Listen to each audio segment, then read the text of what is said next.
মানি ল'ব নলয় তামোলপুৰ জিলা এইটো আমিতো কেনেকৈ মানি ল'ব লাগিব আহিব লাগে আমালোকে বহাই নাই বিশ্বজিৎ ডাঙৰ এতিয়ালৈকে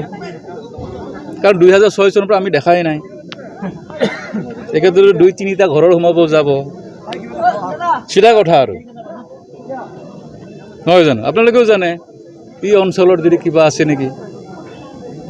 আসাম মালাটো ক'বলৈ গ'লে মোৰ দিনটো হাইয়েষ্ট জিলাখনো আমি পালোঁ আৰু যোৱাবাৰটো 2020ৰটো সুন্দৰভাৱে Hagrama chief Pramod Boro deputy chief হৈ যায় সেইটো সময়ত কোনে ব্লক কৰিলে আমাৰ চন্দন ব্ৰহ্ম ডাঙৰীয়া বিশ্বজিৎ ডিমাৰী ডাঙৰীয়াহে ব্লক কৰিলে অন ৰেকৰ্ড কৈছোঁ নাই আমাৰতো ডু অৰ ডাই আজি যদি এইবাৰ যে পাৰ্টিটো নিদিয়ে BPF আৰু আমি আশা নকৰোঁ BPF কৰিতো লাভেই নহ'ব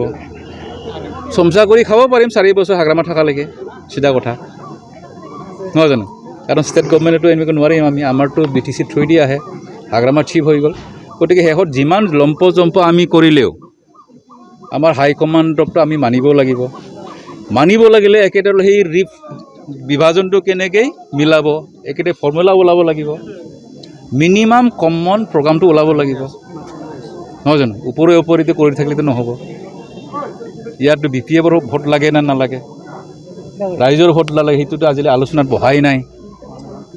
গতিকে এইখিনি কথা মোৰ ফালৰ পৰা মই এইখিনিয়ে ক'লোঁ ছাৰ্ভে যদি মানি চলে বিশ্বজিৎ ডিমাৰী 34% ভোট পাইছে আজি 34% মানে 2 লাখ যদি হয় কিমান হ'ব ডাবল হৈ যাব তামোলপুৰ সমষ্টিত আজিৰ দিনত যেনে সিহঁতৰ সমীক্ষা মতে প্ৰিপেৰেবলি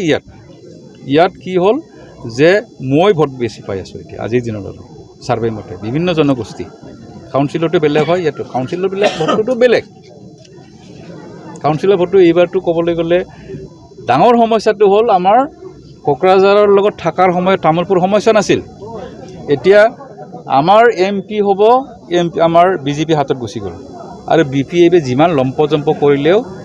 বৰ্তমানৰ লেভেলত যদি সমষ্টি যদি ডিলিমিটেশ্যন নহয় 2027ত তেতিয়া MP চিট আমি নিজিকিলে মানুহবিলাকে চাব দিল্লীত কোন চৰকাৰ আছে কোন MP আছে আমাৰ অসমতো নিজস্ব বুলিবলৈ একো নাই দিল্লীত যি হ'ব দিছপুৰত যি হ'ব আমি সেইটোকে কৰিম তেনেকুৱা কথা আৰু গতিকে সবেইটো বুজি পাই ভাই আৰু বিশেষকৈ আমাৰ ভোট নিৰ্ণয়ন কৰিব 25% মানুহে 25% দুখীয়া মানুহে নিৰ্ণয় কৰে আমাৰ ইয়াত ভোট মানে জিকা হাৰাটো আৰু সেই মানুহবিলাক হ'ল ভলেটাইল একেসকলৰ হ'ল চাউল পাই আছে উমুক পাই আছে নহয় জানো গতিকে একেলগে দোহাৰত দি লাভ নাই গতিকে মোৰ ক'বলগাখিনি ক'লোঁ বাকী হাইকমাণ্ডৰ কথা মই য'ত হ'লেও এইখিনি কথাটো কমেই ক'ব লগাখিনি লোকঢাক কৰি নাথাকোঁ গতিকে দায়িত্বটো হ'ল আমাৰ চিফ ছাৰৰ তাত আছে দিছপুৰৰ হাততো নাই হাগ্ৰামা মহিলাৰীয়ে যাকে দিব সেইটোকে আমি পাম আৰু যদি ইমানজন মানুহক যদি য'ত হ'লেও যদি সংস্থাপন দিব লাগে আমাৰ মুখ্যমন্ত্ৰী ডাঙৰীয়া শক্তিশালী হয় যোৱাবাৰ মোক বাৰে ফোন কৰিছিল ক'লে মই এইবাৰ মোৰ মুখ্যমন্ত্ৰী হ'ব লাগে তুমি সেইটো কৰিব নালাগে তুমি কিবা দিয়া উইথড্ৰ কৰা গতিকে মোৰ বিশ্বাস আছে এইবাৰ ছাৰে মোক একো কোৱা নাই নিশ্চয় খেলিবলৈ দিব হাগ্ৰামা ছাৰেও দিব আপত্তিটো একো কৰা নাই গতিকে আমিতো খেলিমেই ভাই আমাৰতো খেতিয়ে এইটো হয় গতিকে এইখিনি ধন্যবাদ